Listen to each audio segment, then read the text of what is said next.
Alors, Monsieur Valland de Saint-Just, vous êtes donc la tête de liste, je le disais, pour les élections régionales en Île-de-France pour le Front National. Vous êtes avocat, vous êtes aussi, je crois, le trésorier du Front National. Et la première question que je voudrais vous poser, vous avez plusieurs années d'engagement politique au Front National. Quelle est, selon vous, la finalité de cet engagement? Pourquoi est-ce que vous êtes engagé en politique? Et quelle est la finalité de la politique, d'après vous? 2 minutes pour répondre. D'abord, je voulais vous remercier de m'avoir invité. Je suis très heureux d'être aujourd'hui parmi vous. Alors, quelle est la finalité de la politique? J'ai 2 minutes. Très rapidement, je pense que tout être humain qui peut le faire doit se tourner vers ses compatriotes et essayer de les aider. Il y a 10 000 façons de les aider. Et vous qui êtes là cet après-midi, évidemment, vous êtes tourné vers vos compatriotes d'une manière ou d'une autre et vous voulez les aider, c'est absolument certain. Je pense que quand on le peut, l'action politique est la plus efficace et celle dans laquelle l'on peut le plus personnellement s'épanouir, mais ce n'est pas tellement le problème. Je crois que l'action politique peut être considérée comme la plus efficace pour aider ses compatriotes. Et puis, pour terminer sur ce sujet, moi, sans vouloir faire de forfanterie, mais quand même, je l'ai un peu montré, j'ai toujours fait de la politique et j'ai toujours présenté des programmes pour essayer d'aider dans une société, notamment dans la société française, les plus faibles et les plus démunis. Je pense que le responsable politique, son premier devoir, c'est d'aller vers les plus faibles et les plus démunis. Ceux qui ont plus de moyens, ceux qui ont plus d'argent, une position dans la société. Je dirais presque que le politique, le responsable politique ou l'État doit un peu le laisser tranquille et lui fiche la paix. Il faut aller se préoccuper en premier du plus faible et du plus démuni. Ça rejoint d'ailleurs l'idée toujours développée par le Front National de l'excellence des services publics à la française, de l'idée de nation évidemment, parce que nous avons toujours été intimement persuadés que l'être humain ne pouvait se développer véritablement que dans le cadre national, que l'utopie de l'abaissement des frontières, du mondialisme, l'utopie de l'Union européenne, l'utopie de Schengen, dont nous avons vu le 13 novembre, pardonnez-moi, mais une partie des résultats, comme toutes les utopies, sont des utopies criminelles et se terminent très souvent dans le sang. Donc le principe et le concept et l'opération de nation, et puis le service public à la française, qui va se préoccuper principalement du plus faible et du plus démuni de notre société. Voilà. En quelques mots. Alors, ne vous inquiétez pas du timing, parce que je suis là pour vous arrêter ou vous pousser à aller plus loin. Vous étiez, il y a maintenant 1 an et demi, candidat aux élections municipales à Paris. Cette fois-ci, c'est les élections régionales, c'est pour devenir président de la région Île-de-France, la première région de France. Si vous êtes élu président de région, quelles seront vos priorités? Quels sont les grands axes de votre projet que vous pourriez présenter cette fois-ci en 3 minutes? Alors, j'invite tous les assistants à cet événement de cet après-midi, à se reporter à notre site internet de campagne. Ils pourront y consulter les 84 pages de mon programme. Alors, ce n'est pas parce que mon programme a 84 pages qu'il est bon, mais au moins, on peut constater que j'ai travaillé. Et nous avons beaucoup travaillé dans le cadre de cette campagne des régionales. Nous y avons abordé la quasi-intégralité des grandes compétences de la région. Je vais vous les décrire rapidement, vous les rappeler rapidement.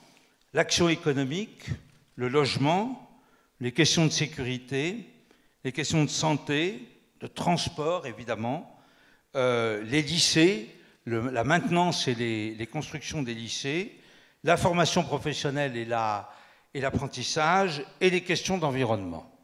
Alors, les compétences les plus intéressantes de la région, celles qui touchent la vie de tous les jours de nos concitoyens, c'est peut-être la compétence des transports. Mais dans cette compétence-là, la région paye surtout, et elle commande pas tellement, puisqu'elle a devant elle la RATP et la SNCF. Les deux compétences principales où la région paye et la région commande, c'est l'action économique et la formation professionnelle et l'apprentissage, qui sont très liés d'ailleurs. Nous avons fait dans notre programme un effort spécial en ce qui concerne ces deux compétences. En ce qui concerne l'action économique, on sort un petit peu du sujet de cet après-midi, mais c'est quand même passionnant. Enfin, moi, personnellement, j'ai trouvé passionnant. Cela passionnant. Il y a longtemps que je siège dans les conseils régionaux. Je me suis un peu spécialisé dans l'action économique et j'ai toujours pensé que les conseils régionaux, vous voyez, le conseil régional d'Île-de-France consacre tous les ans environ 350 millions d'euros à l'action économique. Je considère que ça n'est pas assez et surtout que, politiquement parlant, les régions sont toujours restées au milieu du gué. Elles n'ont jamais voulu aller de l'autre côté de la rive et embrasser complètement leurs compétences et être le plus efficace possible. C'est pour ça que nous avons proposé, à l'aide de spécialistes, une mesure qui a déjà fait pas mal de bruit. On l'avait présentée devant le MEDEF ou devant des associations d'entrepreneurs d'Île-de-France, qui est de créer une banque publique régionale d'investissement. Alors on me dit, oui, c'est un programme un peu dirigiste, colbertiste, j'assume parfaitement. Nous voudrions qu'une bonne partie de l'action économique de la région et des services même de la région qui s'occupent d'action économique soient englobés dans cette banque publique, c'est-à-dire qu'ils travaillent avec les droits et les devoirs d'un organisme bancaire. Parce que les choses étant ce qu'elles sont, nous savons très bien, quand on a été un peu dans le monde de l'entreprise, etc., que la banque peut faire beaucoup pour l'entreprise. C'est quand même, ça peut être un atout essentiel. On sait qu'à l'heure actuelle, les banques, complètement engluées, surtout dans la réglementation européenne, ont beaucoup de mal à prendre des risques. Et nous avons voulu diriger notre action vers les entrepreneurs, les petits entrepreneurs et les moyens entrepreneurs. Et nous savons d'expérience que toutes ces entreprises, notamment dans les start-up de haute technologie qui sont nombreuses en Île-de-France, ils ont surtout des problèmes de trésorerie très importants dans les 5 premières années de leur existence. Et cet organisme bancaire serait destiné à leur faciliter le plus la vie en allant plus loin qu'une banque habituelle, restant sauf le fait que toutes les décisions d'individualisation de crédit seraient votées par les élus en commission permanente ou en assemblée plénière. Alors vous voyez que sur l'action économique, je peux parler longuement. On a aussi des propositions très précises, très efficaces en ce qui concerne, efficaces nous le pensons, en ce qui concerne les autres compétences de la région. Par exemple, en ce qui concerne la santé. Il y a une compétence de la région en ce qui concerne la santé, et les spécialistes dont nous nous sommes entourés nous ont dit il y a deux problèmes. Enfin, c'est un peu le même problème, mais deux problèmes bien distincts. Le problème de la désertification de la santé, c'est-à-dire des médecins et des centres de santé dans les banlieues surpeuplées et difficiles d'une part, et dans les endroits les plus oubliés d'Île-de-France, au sud de l'Essonne, à l'est de la Seine-et-Marne, etc., etc.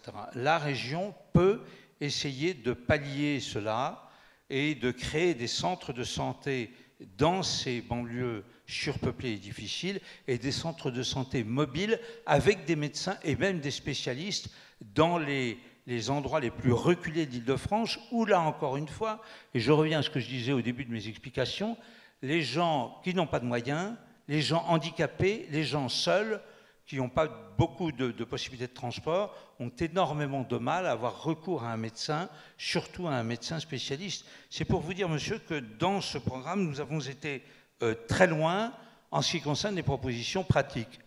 Pour ce qui vous intéresse plus, je le sais, c'est-à-dire la protection de la famille, je prends par exemple, un exemple de proposition qui me vient là à l'esprit. En ce qui concerne la construction et la maintenance des lycées, le Front National a proposé, enfin nous avons proposé, la création par la région en Île-de-France de 3 internats renforcés pour les jeunes qui sont tombés dans la délinquance. Nous pensons qu'entre l'école ou les collèges et les lycées habituels et la prison, il y a un espace pour ces internats renforcés, ça existe déjà, mais c'est peu, et puis l'État qui s'en occupe n'a pas fait grand-chose. Nous pensons que la région peut avoir ce projet d'en proposer 3 pour l'Île-de-France dans les années à venir. Alors on va revenir tout à l'heure sur vos propositions pour la famille. Comme vous avez abordé le sujet, je voudrais vous demander quelle est dans votre vie politique, depuis que vous avez commencé à vous engager, la conception de la famille que vous souhaitez défendre? Quelle conception de la famille guide mon action politique? C'est ça la question. Quelle vision de la famille avez-vous? Quel modèle familial voulez-vous défendre? C'est plus exactement que vous posez. Écoutez, pour répondre à cette question, moi je ne vois pas d'autre façon que de vous lire, pardonnez-moi, je ne vais pas être long, hein, le préambule du programme du Front National en ce qui concerne la famille. Ça a déjà été écrit il y a quelque temps. Je me suis posé la question de savoir si vous pouvez écrire autre chose, différemment, mieux, je ne pense pas. Donc je vais vous lire ces 5 lignes. Voilà ce qu'a écrit depuis toujours le Front National. Et c'est le programme, ce sont les écrits, ça reste. Hein. Les déclarations des uns et des autres, c'est intéressant, mais là, les écrits restent. La famille est l'élément central et fondamental de la société. Je répète, hein, c'est pas la famille est un élément central et fondamental. La famille est l'élément central et fondamental de la société, écrit ce parti politique. Elle doit donc être protégée, premièrement, valorisée, deuxièmement, et préservée. Sa dissolution, sa mise au banc des préoccupations des pouvoirs publics sont les signes avant-coureurs, mais je crois qu'ils ne sont plus tellement avant-coureurs, d'une société décadente et égoïste. Je crois que c'est exactement ça. Une politique familiale volontariste est un des premiers gages de la solidarité nationale et de la préservation de notre identité nationale. Voilà ce que le Front National a écrit. Alors, monsieur, je ne peux pas mieux répondre en vous ayant lu ces 4 lignes pour répondre à votre question. Quelle est la conception de la famille qui guide votre action politique? Pour moi, c'est cette conception exprimée noir sur blanc par ce mouvement politique. Alors revenons à la région, puisque la région a quelques compétences. Vous avez évoqué déjà votre proposition pour les lycées, pour éviter le sas entre le lycée et la prison. Quelle autre proposition développez-vous pour la famille, pour résoudre les difficultés? On sait que la région peut intervenir à certains niveaux. Je vous lance tout de suite sur une question précise, puisqu'on sait que la région peut intervenir pour les transports, notamment les loisirs, la culture. Est-ce que vous êtes d'accord avec cette idée de créer un pass famille, un pass région famille, pour aider les familles dans leur vie quotidienne? Alors, moi j'ai vu cette question du pass famille. Moi je suis tout à fait disposé à promouvoir, dans la limite des finances, de la faisabilité, etc., tout instrument qui permet de faciliter la vie des pères et des mères de famille et la vie des enfants, et la vie des familles. C'est clair, c'est clair. Alors, je ne dis pas qu'on cherche, mais on essaie d'être efficace. Voilà. Alors, le pass famille, quelles seraient ses conséquences pratiques? Alors, la première des conséquences pratiques auxquelles on pense, c'est des conséquences financières. Il faut que, pour les familles, les conséquences financières, enfin, les dispositions financières soient plus intéressantes que pour d'autres. C'est tout à fait normal, tout à fait normal. La politique française, notamment la politique des allocations familiales, depuis au moins 1945, c'était ça le but. C'était de favoriser non seulement la natalité, mais de favoriser la famille. C'est devenu, depuis quelques mois, exactement contraire. Bon. Donc, le but, c'est de favoriser la famille. De favoriser la famille, d'abord sur le plan financier. Alors, est-ce que ce passe famille favoriserait la famille sur le plan financier? En ce qui concerne le transport, d'après ma bonne mémoire, ça existe à la SNCF, mais ça n'existe plus à la RATP. Est-ce qu'il ne faut pas penser à rétablir auprès de la RATP des facilités financières plus importantes pour la famille. Et alors, en ce qui concerne les autres exemples qui peuvent être cités, les installations sportives, les événements, la culture, les loisirs, oui, dans le cadre de la promotion indispensable de la famille, on peut très bien penser à un système qui peut être ce pass, qui c'est pas simplement un coupe-fil, hein, c'est pas fait uniquement pour couper les fils, mais qui donne surtout des avantages financiers aux parents et aux enfants à mesure du nombre d'enfants et de la qualité de la famille nombreuse. C'est tout à fait possible. Alors, d'un mot sur l'égalité entre les enfants du public et du privé, qu'est-ce que vous envisagez de faire pour rétablir au niveau régional une égalité de traitement? Est-ce que je ne peux pas répondre à une question que vous ne me posez pas? Si vous voulez. C'est la question de l'instauration éventuelle au sein du Conseil régional. De la commission famille. Commission famille. Absolument. J'ai bien réfléchi, je connais le fonctionnement des conseils régionaux, je ne pense pas non seulement que ce soit possible, mais que ce soit efficace. Au Conseil régional, dans les conseils régionaux, il y a 3 ou 4 commissions thématiques selon les compétences, et il y a une commission transversale qui est la commission des finances, qui revoit tous les dossiers, tant sur le fond que sur le plan budgétaire. Une commission famille, ce n'est pas une opposition de ma part, mais n'aurait pas de réelle efficacité. C'est mon opinion. Voilà. Alors en ce qui concerne l'égalité entre les enfants, notamment dans le public et dans le privé, je peux vous dire que j'ai été reçu, à sa demande d'ailleurs, il y a quelques jours, il y a quelques semaines, par le directeur, les responsables de l'enseignement diocésain d'Île-de-France. Nous avons évidemment beaucoup parlé. Je me suis engagé auprès d'eux, si je suis président de la région, à rétablir, parce que ça n'est plus du tout le cas à l'heure actuelle, l'égalité entre le public et le privé, non seulement en ce qui concerne les subventions scolaires, la cantine et les transports scolaires, mais il y a un point très important qu'il ne faut pas oublier, c'est en ce qui concerne les investissements. C'est-à-dire qu'en ce qui concerne les investissements dans le privé, les collectivités locales et notamment les régions n'ont pas d'obligation, c'est une possibilité pour elles. La région Île-de-France, pendant assez longtemps, d'après ce qui m'a été indiqué, a rempli cette possibilité, c'est-à-dire de donner des subventions à l'enseignement privé pour l'investissement. Depuis quelques années, ça a été entièrement supprimé, de façon d'ailleurs clairement politique. Le directeur de l'enseignement diocésain m'a dit, la vice-présidente au Conseil régional d'Île-de-France est venue nous voir en nous disant « c'est plus notre truc, quoi. On ne veut plus donner d'argent pour l'investissement dans le privé, au moins ça avait le mérite de la clarté ». Ben, moi je suis d'une opinion radicalement inverse, et dans la mesure des finances de la région, nous établirons l'égalité. Peut-être pas l'égalité, mais ça dépend des projets, c'est difficile. Mais nous rétablirons la possibilité certaine d'investissement, de subvention d'investissement dans l'enseignement privé.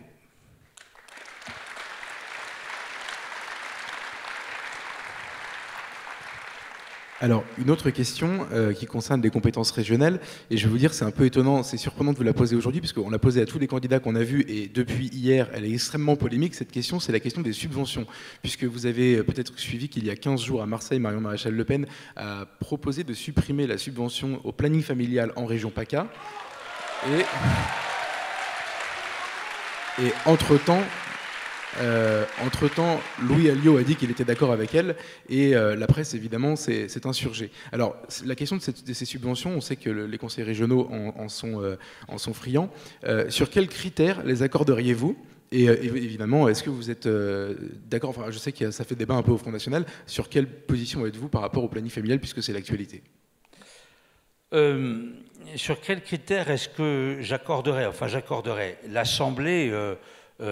du Conseil régional sous ma présidence accorderait assez bon. Alors les subventions aux associations, je vais essayer de ne pas être trop long. Je critique beaucoup les régions et notamment la région d'Île-de-France d'avoir déconcentré un grand nombre de ces activités à des associations. Il y a des associations, par exemple en matière culturelle, etc., qui sont extrêmement puissantes et qui ont pris totalement le relais du conseil régional, où il y a énormément de salariés, beaucoup d'argent. Je pense que ce n'est pas une bonne méthode, premièrement. Deuxièmement, il ne peut y avoir d'association, il ne peut y avoir de subvention, pardon, qu'à des associations qui soient dans les strictes compétences du conseil régional. C'est pas le cas aujourd'hui, c'est ça? Ça n'est évidemment pas le cas aujourd'hui.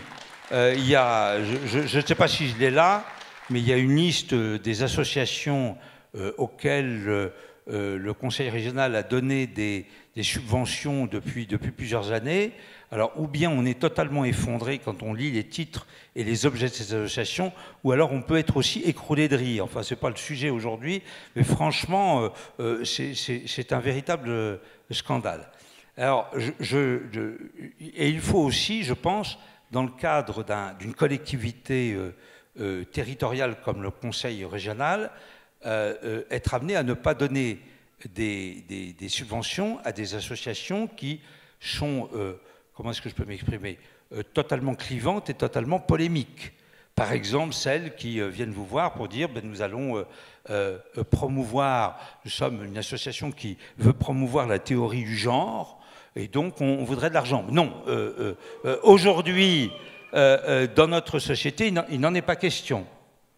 Alors vous m'avez posé la question de ma réaction par rapport à ce qu'a dit Marion Maréchal Le Pen, c'est ça. Écoutez, je n'ai pas mis dans mon programme,